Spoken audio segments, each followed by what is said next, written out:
Hey, what's up everybody? Rob Marzullo here, Ram Studio Comics. Welcome back.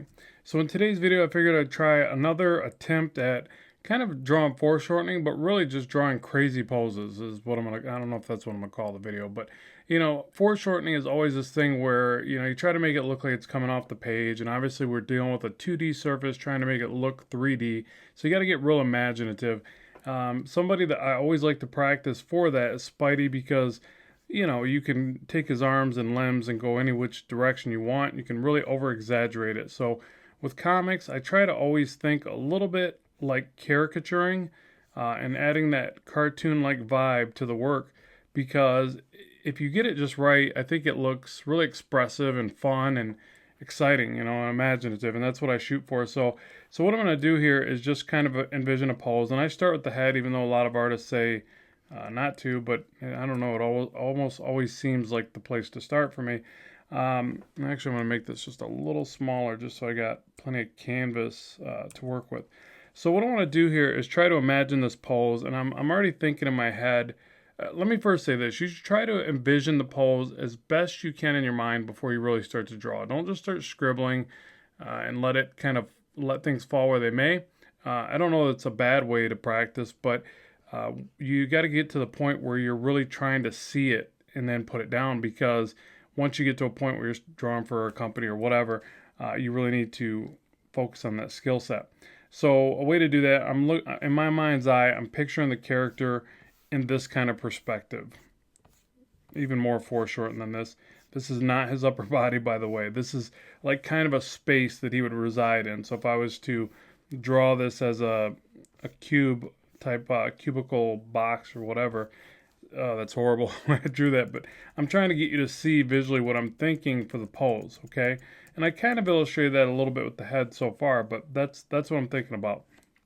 So as we do this, I'm now going to place the shoulder. So I want to bring like a shoulder more forward than the head, and then one back here. And a lot of times it gets from this type of angle, it's just going to get covered. And then from here, I want to think about the way the chest is. So I'm just going to use this downward line. So I want to try to show you how simplistic you can really construct this. Like, you don't have to get into detail too early on. I think it hurts the design process anyways. So now what I'm going to do is bring the arm out like this, and I'm picturing it coming out towards camera. So I'm just going to do a circle here and a circle there. So pretty crude, and then connect it with two little lines like that. And to me, that's the arm coming out towards camera. I also think it's cool with Spidey if you do like where every connection point shifts a different way. Not just in a different direction, but like the angle, the pivot kind of changes, and you can really have fun with that. You can do that with his fingers and all kinds of stuff. And actually the fingers, I'll probably do the Spidey pose or whatever, where it looks like he's shooting the web or whatever like that. So again, real blocky, just a couple circles for fingers. This arm back here, I want to really stretch this back, maybe more than you would see obviously a traditional person be able to do. And I'm just going to establish that with just a couple little lines to kind of place it.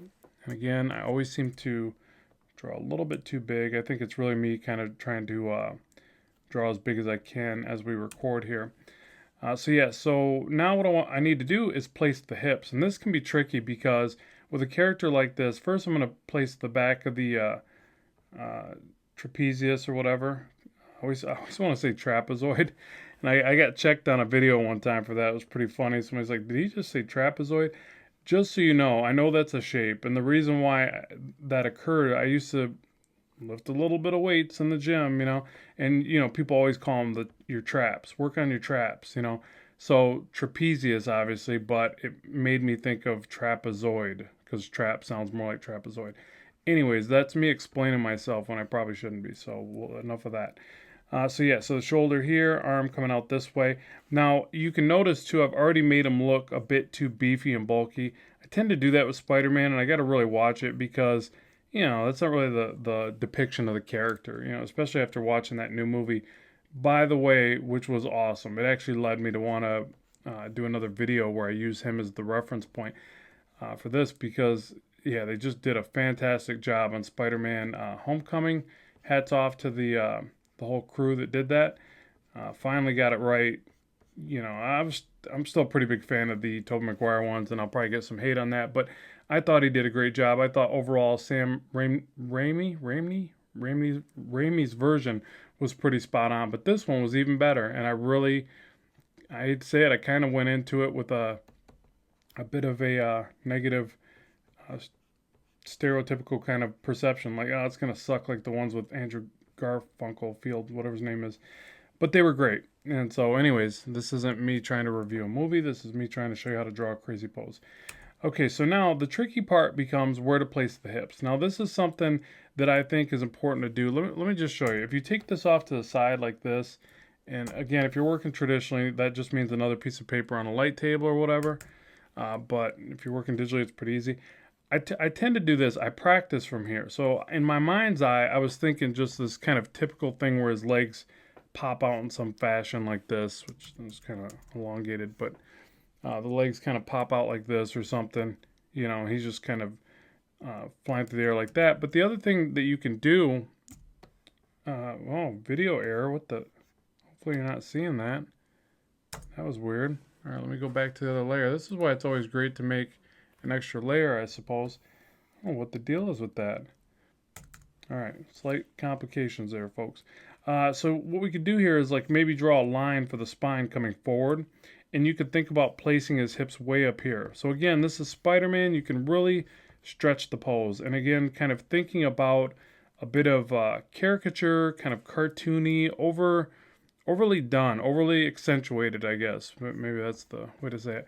Bring a knee up here, bring a leg down this way, and you know, you can even, you know, turn, you know, you'll see a lot of artists, McFarlane comes to mind, they'll bring it out and like put a foot coming out towards camera like this, and then this one will get, you know, really small back here, and immediately you're able to like really push some more depth. It looks a bit strange, almost like frog leg or something, but what I'm saying is you really need to play with that to understand if you can accomplish it. Some styles, just it seems to work based on the style itself.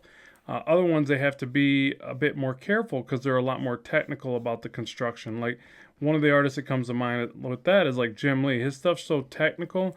I think that he can stretch some things, but he can't really bend the character too much because it'll expose areas because he has a very tight technical kind of approach.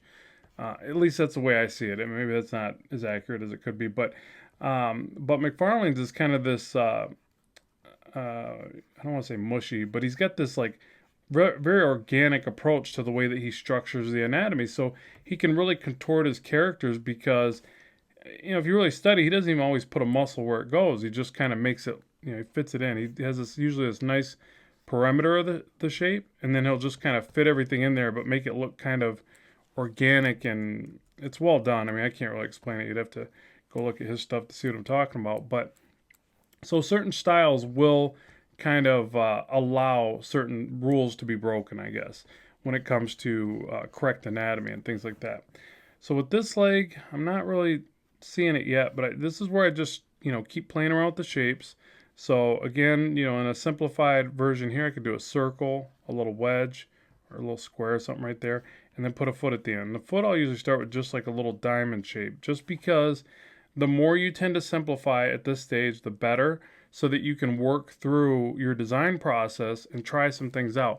If you sit here and you go, oh, I'm going to draw a perfect upper leg, which I can never seem to do anyways, but if you do that, then you might waste this absorbent amount of time on something that you ultimately decide against anyways. And I've talked about that a lot. You just have to, I call it shorthand for artists. You have to just throw in this shorthand version of what you're really trying to achieve.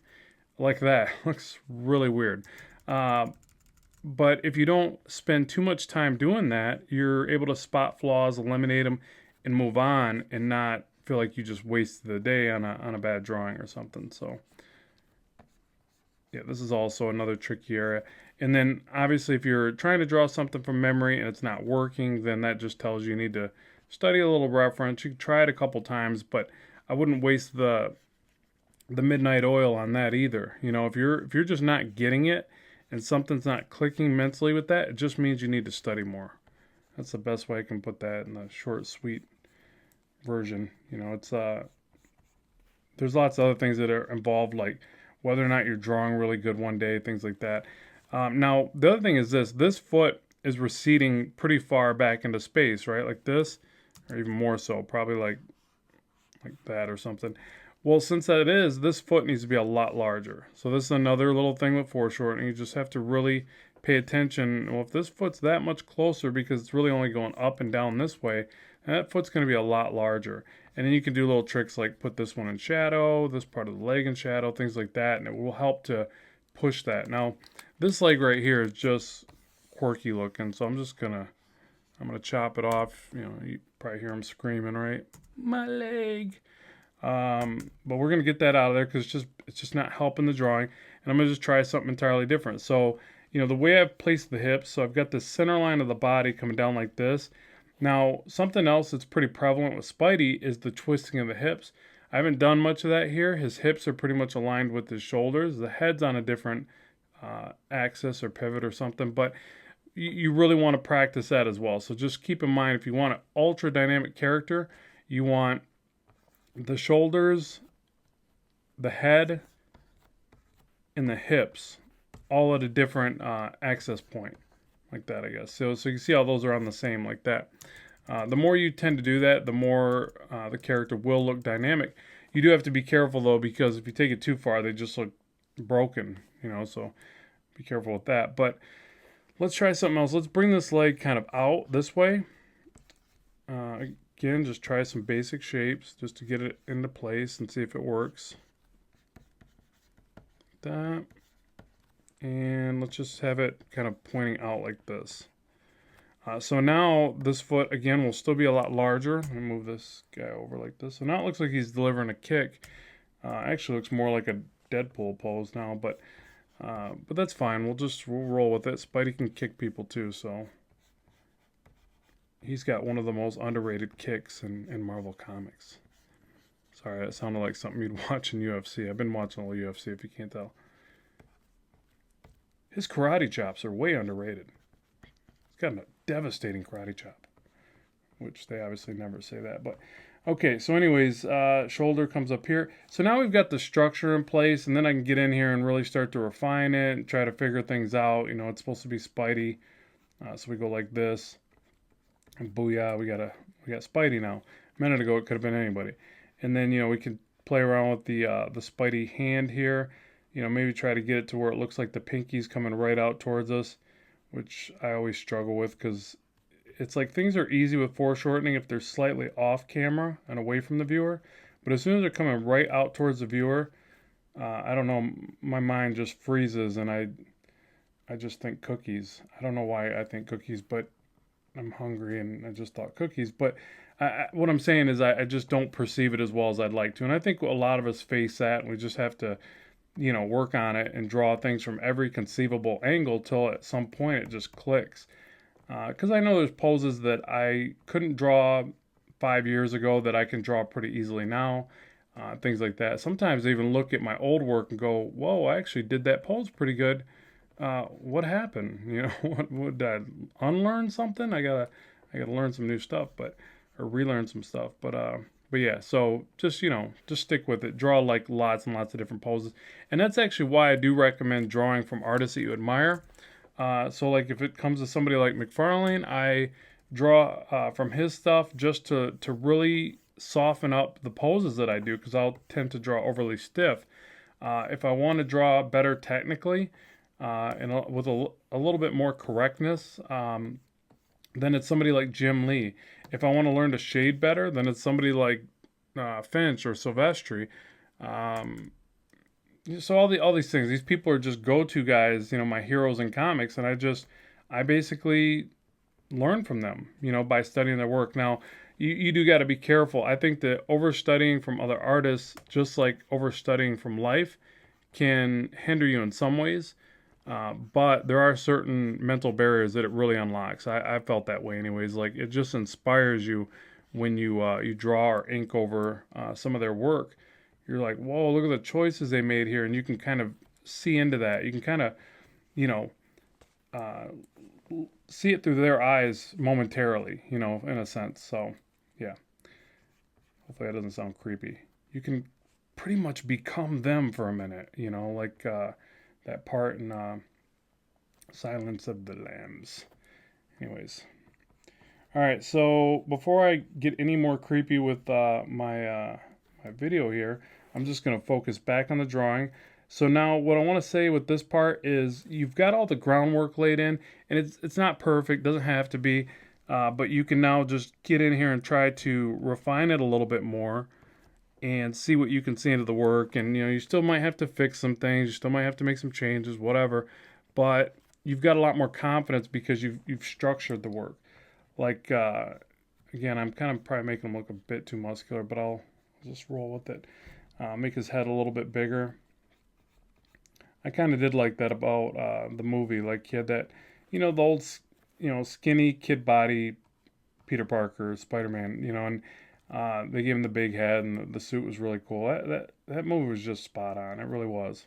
That was pretty sweet. It actually made me want to start reading some of my old Spider-Man comics again, or pick the series back up. I need to do that, because that's important too for just getting better, is seeing what's really going on, and making sure you stay up with your comics, which I'm guilty of not doing. I really got to jump back in there and catch up. So yeah, so get some of this in there. I think the eyes are a bit wrong, but hey, we'll just roll with it because we're doing our own thing. Here's a new version. That's another thing that's kind of fun too, is like, try some different suit designs and, change it up a bit, which there's been so much done. I doubt I'll do anything too overly fresh here, but let's try anyways. Something like that. And let's see, shoulder back here. So yeah, so just going around this real quick, and then I'll wrap it up. I don't want this video to be too crazy long. And let me know what you guys think too, like, what you want to see in the future, all that. As I say in almost every video, just gives me a very good concept of what I should be bringing to you. And I'll be honest too, I forget sometimes. So if there's something that you requested and you're still waiting to see it, remind me. I've got a lot of stuff going with all the course content I do and all these YouTube videos. My life is actually getting pretty hectic, so forgive me if I don't respond right away. I'm trying to get caught back up on comments. It's getting a bit crazy on that front, so bear with me. Anyways, yeah, and there's that funky looking pinky, because again, as it starts to come out towards camera, I start to struggle with it a bit more. But one thing that's very good to do here is, try it a few times from the brain box, and if you can't get it right, just start taking pictures in the mirror, whatever, with your hands. You can generally figure this out. I also always think that it helps to draw it off to the side. So I'll like practice the hand over here a little bit and draw it larger and try some variation there, and then bring it back over. Shouldn't that thumb be out there? Yeah, he's missing a thumb, isn't he? Oh, drew that backwards. But that's one of the things I'll do too, to try to feel something out and get it right. I'll just kind of, I can't get that thumb right. Bring it off to the side. And then what? We got to get the web in there. The little thwip. Like that. Get the leg in there.